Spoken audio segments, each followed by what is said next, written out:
Postal ज्ञान क्लासेसतर्फे या सखोल अभ्यास सत्रात स्वागत आहे.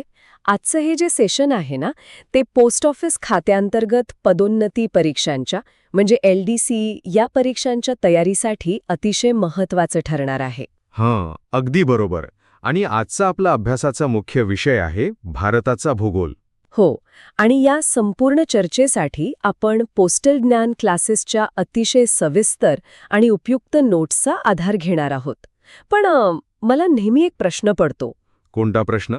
म्हणजे भूगोलातील एवढी सगळी नावे, नद्या आणि ही आकडेवारी परीक्षार्थींनी अचूक कशी बरा लक्षात ठेवायची हे खूप कठीण नाहीये का? बरं, हा खूप साहजिक प्रश्न आहे. पण हे बघा, माहितीची योग्य प्रकारे जर विभागणी केली ना आणि प्रत्येक घटकाचा एकमेकांशी संबंध जोडला तर हे आकडे सहज लक्षात राहतात. म्हणजे आधी सरोवरे, त्यानंतर किनारे आणि मग घाट अशी एक साखळी तयार करायची. अच्छा, म्हणजे एक लॉजिकल सिक्वेन्स तयार करायचा तर. हो ना. आणि पोस्टल ज्ञानच्या ज्या नोट्स आहेत त्या यासाठीच खास डिझाईन केल्या आहेत, म्हणजे परीक्षार्थींना पाठांतर करण्यापेक्षा कन्सेप्ट समजून घेता यावी. अरे वा, हे तर खूपच छान आहे. तर आपण याच पद्धतीने सुरुवात करूया का? म्हणजे जमिनीच्या आत असलेल्या पाण्याच्या स्रोतांपासून. हो, नक्कीच. म्हणजे आपण भारताच्या सरोवरांपासून सुरुवात करूया. गोड्या आणि खाऱ्या पाण्याची सरोवरे. तर गोड्या पाण्याच्या सरोवरांबद्दल काय सांगता येईल? गोड्या पाण्याची म्हणजे फ्रेश वॉटरची सरोवरं पाहताना सर्वात आधी नाव येतं ते जम्मू काश्मीरमधील वुलर सरोवराचं. हे केवळ भारतातीलच नाही तर आशियातील सर्वात मोठं गोड्या पाण्याचं सरोवर आहे. बापरे, आशियातील सर्वात मोठं? होय. आणि त्यानंतर जर आपण दक्षिणेकडे गेलो तर आंध्र प्रदेशातील कोल्लेरू सरोवर खूप महत्वाचं आहे. हे गोदावरी आणि महानदीच्या डेल्टाच्या म्हणजेच त्रिभुज प्रदेशाच्या अगदी मध्यभागी आहे. म्हणजे त्या दोन मोठ्या नद्यांच्या मध्ये. तिथे तर खूप गाळ असेल ना? अगदी बरोबर ओळखलत. तिथे खूप गाळ असतो आणि म्हणूनच ह्या कोल्हेरू सरोवरामध्ये अनेक छोटी छोटी बेटे पाहायला मिळतात. आणि मला वाटतं आंध्र प्रदेशातच अजून एक प्रसिद्ध सरोवर आहे, ते पुलिकट सरोवर. हो, पुलिकट सरोवर. पण ते थोडं वेगळं आहे.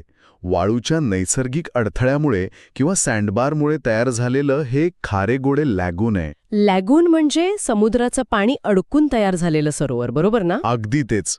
समुद्राच्या लाटांमुळे वाळूचा बांध तयार होतो आणि तिथे खाऱ्या आणि गोड्या पाण्याचं मिश्रण असलेलं लॅगून बनतं. निसर्गाची ही रचना खरंच कमाल आहे. पण आम्ही राजस्थानसारख्या कोरड्या राज्यात सरोवरे कशी असू शकतात? तिथे तर गोड्या पाण्याचा प्रश्नच नसतो ना सहसा. तिथेच तर गंमत आहे. राजस्थानमधील जयसमंद सरोवर हे तिथलं सर्वात मोठं गोड्या पाण्याचं सरोवर आहे. आणि तुम्हाला माउंट आबू माहितीच असेल. हो, पर्यटन स्थळ आहे ते. हो. तर त्या माउंट आबूजवळ नक्की सरोवर नावाचं एक छान गोड्या पाण्याचं सरोवर आहे. अच्छा, म्हणजे वाळवंटातही गोडं पाणी आहे तर? हो. आणि ईशान्य भारतात मणिपूरचं लोकटक सरोवर खूप प्रसिद्ध आहे. हे एक प्रमुख जलविद्युत निर्मितीचं केंद्र आहे.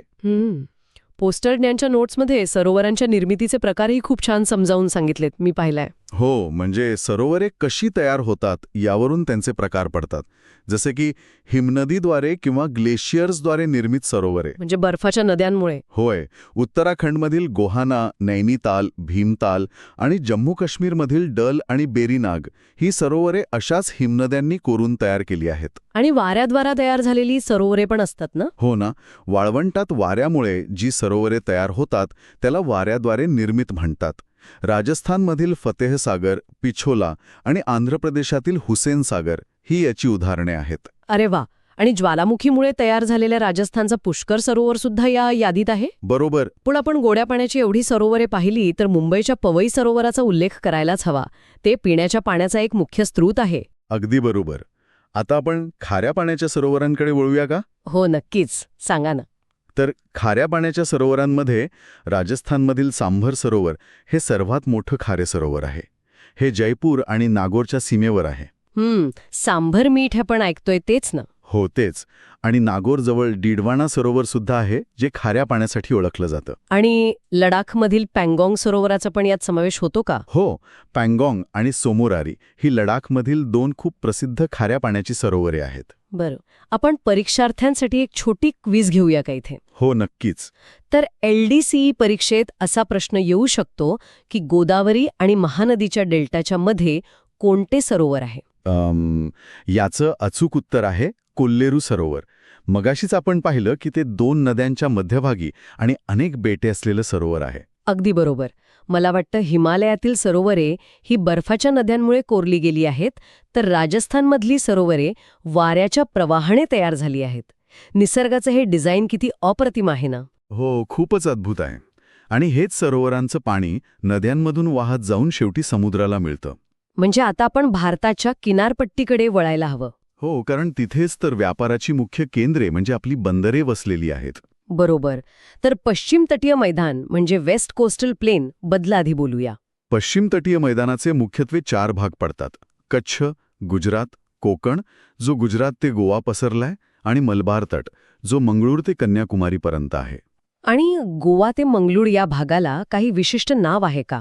हो, त्या भागाला कन्नड तट असं म्हणतात. अच्छा. पण हे मैदान पश्चिम किनारपट्टीचं मैदान असं अरुंद का आहे? कारण तिथे सह्याद्रीची रांग अगदी समुद्राला लागून आहे. त्यामुळे हे मैदान अरुंद आणि पश्चिमेकडे कललेलं आहे. पण या विशिष्ट भौगोलिक परिस्थितीमुळे तिथे गरम मसाले, सुपारी, आंबा आणि केळी खूप छान पिकतात. आणि मलबार तटावर ते बॅकवॉटर्स असतात ना? हो, मलबार तटावर अनेक पश्चजल किंवा बॅकवॉटर्स आहेत. त्यांना स्थानिक भाषेत कयाल असं म्हणतात. कसायाल? अच्छा. आणि तिथे कोची बंदर सुद्धा आहे ना, जे लॅगूनवर स्थित आहे? हो, कोची बंदर हे त्याच लॅगूनवर आहे.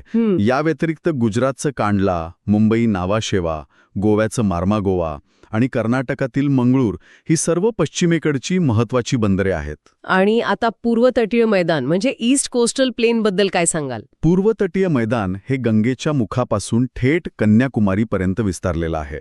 आणि विशेष म्हणजे हे पश्चिम किनारपट्टीपेक्षा अधिक रुंद आहे. हे रुंद असण्यामागे नद्यांचा हातभार आहे का? अगदी 100%. महानदी, गोदावरी, कृष्णा आणि कावेरी या नद्यांनी जो गाळ आणलाय ना, त्यामुळे तिथे मोठे डेल्टा तयार झाले आहेत. आणि त्यामुळे हे मैदान अत्यंत सुपीक बनलं आहे. म्हणजे पश्चिम किनारपट्टी ही भारताचा मसाल्याचा डबा आहे, तर पूर्व किनारपट्टी ही नद्यांच्या डेल्टामुळे निर्माण झालेले सुपीक धान्याचे कोठार आहे, असं म्हणायला हरकत नाही? एकदम अचूक उपमा दिलीत तुम्ही. आणि या पूर्व किनारपट्टीच्या भागांची नावं सुद्धा परिषद विचारली जातात बरं का. कोणती नावे? महानदी आणि कृष्णा यांच्या दरम्यानच्या भागाला उत्तरी सरकार किंवा उत्कल तट म्हणतात. आणि कृष्णा व कावेरी यांच्या दरम्यानच्या भागाला कोरोमंडल तट म्हणतात. कोरोमंडल तट हे नाव मी खूप वेळा वाचलंय. आणि इथली बंदरं कोणती आहेत? पूर्व तटावरील प्रमुख बंदरे आहेत ओडिशातील पारादीप, पश्चिम बंगालमधील कोलकाता, आंध्र प्रदेशातील विशाखापट्टणम आणि तामिळनाडूमधील चेन्नई आणि एन्नोर. विशाखापट्टणम तर खूप मोठं बंदर आहे. हो. बरं. आता किनारपट्टीकडून पाणी वाहून नेताना या नद्या जेव्हा अचानक उंचीवरून खाली दरीत कोसळतात, तेव्हा तिथे भव्य धबधबे तयार होतात ना? हो, त्यांनाच आपण जलप्रपात म्हणतो. देशातील प्रमुख जलप्रपातांची माहिती पोस्टल ज्ञान नोट्समध्ये अतिशय सविस्तर दिली आहे. त्यातील आकडेवारी परीक्षार्थ्यांसाठी खूप महत्वाची आहे. हो, सर्वात प्रसिद्ध असा शरावती नदीवरील जोग किंवा गरसोप्पा धबधबा, ज्याला महात्मा गांधी जलप्रपातही म्हणतात, त्याची उंची 255 मीटर आहे. 255 मीटर? बापरे. पण इथे खूप महत्वाची गोष्ट परीक्षार्थींनी लक्षात ठेवायची आहे. कोणती? देशातील सर्वात उंच जलप्रपात जोग नसून तो वराही नदीवरील कुंचिकल जलप्रपात आहे. अच्छा, कुंचिकल. ही नोंद खरंच खूप महत्वाची आहे. आणि नर्मदा नदीवर सुद्धा अनेक धबधबे आहेत असं मी ऐकलंय. हो, नर्मदेवर धबधब्यांची पूर्ण साखळीच आहे. महाबळेश्वर जवळ येना जलप्रपात, जो 183 मीटरचा आहे. त्यानंतर जबलपूर जवळचा धुमाधार जलप्रपात, जो 50 मीटर आहे. आणि कपिलधारा. धुआधार हे नावच किती भव्य वाटतं ना? हो, तिथला पाणी धुरासारखं उडतं म्हणूनच ते नाव पडलंय. याशिवाय कावेरी नदीवरील शिवसमुद्रम जलप्रपात, जो 90 मीटरचा आहे, तोही प्रसिद्ध आहे. आणि कृष्ण नदीची उपनदी गोकक, तिच्यावरही एक धबधबा आहे ना? हो, गोकक नदीवरचा गोकक नावाचा 55 मीटरचा धबधबा आहे. तसंच नीलगिरी पर्वतीय क्षेत्रात पायकारा जलप्रपात आहे. आणि उत्तरेकडे चंबळ नदीवर पण काही धबधबे आहेत? बरोबर. चंबळ नदीवर चुलिया, जो 18 मीटर आहे, पुन्हासा 12 मीटर आणि मंधार, तो सुद्धा 12 मीटर उंचीचा धबधबा आहे. अरे वा, एवढे धबधबे आहेत? हो, अजून आहेत. टोन्स नदीवरील बिहार धबधबा, जो 100 मीटरचा आहे.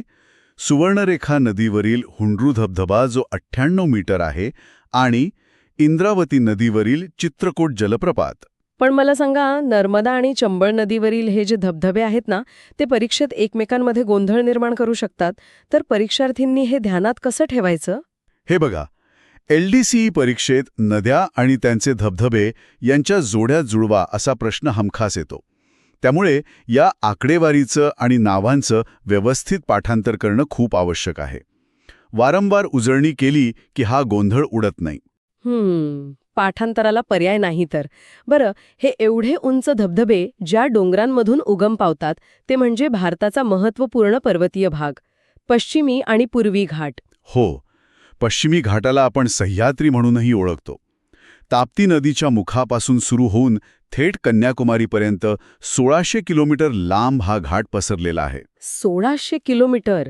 आणि याची उंची किती असेल सरासरी? याची सरासरी उंची 1200 मीटर इतकी आहे. पण मला इंटरनेटवर एका भूगोलाच्या अभ्यासलेखात वाचल्याचं आठवते की हा पश्चिमी घाट हिमालयापेक्षाही जुना आहे. हे खरं आहे का? हो, अगदी 100% खरं आहे.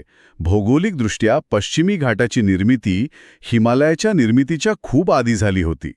हे वेबवरील अनेक सायंटिफिक रिसर्च पेपरमध्ये नमूद केलेलं एक अतिशय रंजक तथ्य आहे. बापरे, म्हणजे ही खरोखरच एक अतिशय जुनी आणि अभेद्य अशी निसर्गाची भिंत आहे. पण या भिंतीतून आरपार कसं जायचं? त्यासाठी निसर्गानेच काही मार्ग दिले आहेत, ज्यांना आपण पासेज किंवा घाट म्हणतो. उत्तरेकडून दक्षिणेकडे यांचा क्रम खूप महत्वाचा आहे. कोणते आहेत हे घाट? सर्वात उत्तरेला आहे थाल घाट, ज्यातून मुंबई-कोलकाता रेल्वेमार्ग जातो. त्यानंतर येतो भोर घाट, ज्यातून मुंबई-चेन्नई रेल्वेमार्ग जातो. आणि दक्षिणेला आहे पाल घाट, ज्यातून कोच्ची-चेन्नई रेल्वेमार्ग जातो. म्हणजे हे घाट एक अभेद्य भिंत आहे आणि हे 3 पासेस त्या भिंतीतले मुख्य दरवाजे आहेत, ज्यातून रेल्वेचा प्रवास शक्य होतो. अगदी योग्य उपमा दिलीत तुम्ही. आणि दुसरीकडे जो पूर्वी घाट आहे ना, तो थोडा विखंडित आहे. विखंडित म्हणजे नद्यांमुळे कापला गेलाय का? हो, नद्यांच्या प्रवाहामुळे तो सलग राहिलेला नाही. तरीही या पूर्वी घाटाचे सर्वोच्च शिखर महेंद्रगिरी आहे, ज्याची उंची 1500 मीटर आहे. अच्छा, पण हे दोन्ही घाट, पश्चिम आणि पूर्व घाट, कुठेतरी एकत्र मिळतात ना? हो, तो खूप महत्वाचा संगम आहे. पाल घाट गॅप हा पश्चिम आणि पूर्वी घाटाचं मिलनबिंदू आहे. नीलगिरी पर्वत या संगमावर स्थित आहे. नीलगिरी पर्वत, तिथे तो खूप थंडी असते. हो, तो एक ब्लॉक पर्वत आहे, जो चार्नोकाईट पठाराचा भाग आहे. येथील सर्वोच्च शिखर आहे दोडा बेट्टा, ज्याची उंची 2637 मीटर आहे. दोडा बेट्टा आणि उटकमंड म्हणजे उटी, हे थंडवेचं ठिकाण याच टेकडीवर आहे, बरोबर? हो, अगदी तिथेच आहे. पण इथे परीक्षार्थींनी एक अत्यंत महत्वाची नोंद घेतली पाहिजे. दोडा बेट्टा हे दक्षिण भारताच्या दुसऱ्या क्रमांकाचे सर्वोच्च शिखर आहे. दुसऱ्या क्रमांकाचे? मग पहिल्या क्रमांकाचे कोणते? नीलगिरी पर्वताच्या पलीकडे कार्डमम टेकड्या आहेत, ज्या पश्चिमी घाटाचाच विस्तार मानल्या जातात. तिथे अन्नामलई पर्वतावरील अनैमुडी हे शिखर आहे. त्याची उंची आहे 2696 मीटर. 2696 मीटर. हो, आणि हे अनैमुडी संपूर्ण दक्षिण भारतातील सर्वोच्च शिखर आहे. अरे वा, म्हणजे ही आकडेवारी खरंच खूप थक्क करणारी आहे. आणि पोस्टल ज्ञान क्लासेसच्या या नोट्स LDC परीक्षेसाठी खरोखरच एक संजीवनी किंवा गेम चेंजर आहेत, असं मला वाटतं. हो, नक्कीच. कारण अशा प्रकारची मुद्देसूद माहिती परीक्षेच्या अगदी शेवटच्या क्षणी रिव्हिजनसाठी अत्यंत उपयुक्त ठरते. हो, कारण वेळ कमी असतो आणि वाचायचं खूप असतं. अगदी. आणि परीक्षार्थींनो, आज आपण जी आकडेवारी आणि नकाशे पाहिले ना, त्यावर एक विचार नक्की करा. लाखो वर्षांच्या भौगोलिक घडामोडी, ज्वालामुखीचे उद्रेक आणि नद्यांच्या अविरत प्रवाहामुळे भारताला हे इतके वैविध्यपूर्ण स्वरूप मिळाले आहे. हे खूपच खोलवर विचार करण्यासारखं आहे. हो ना. पुढच्या वेळी जेव्हा तुम्ही ट्रेनने या घाटांमधून किंवा किनारपट्टीवरून प्रवास कराल, तेव्हा खिडकीतून दिसणाऱ्या या विस्तीर्ण भूगोलाचा आणि आज आपण चर्चा केलेल्या या तथ्यांचा नक्कीच विचार करा. तो प्रवास अजूनच रंजक होईल. नक्कीच. तर पोस्टल ज्ञान क्लासेसच्या या लेक्चरमधून वेळ काढून ही माहिती घेतल्याबद्दल thanks for connecting with postal ज्ञान क्लासेस. होय, सर्वांना अभ्यासासाठी खूप खूप शुभेच्छा. आणि वॉचिंग पोस्टल ज्ञान क्लासेस लेक्चरबद्दल खूप खूप धन्यवाद. परीक्षेसाठी सर्वांना शुभेच्छा.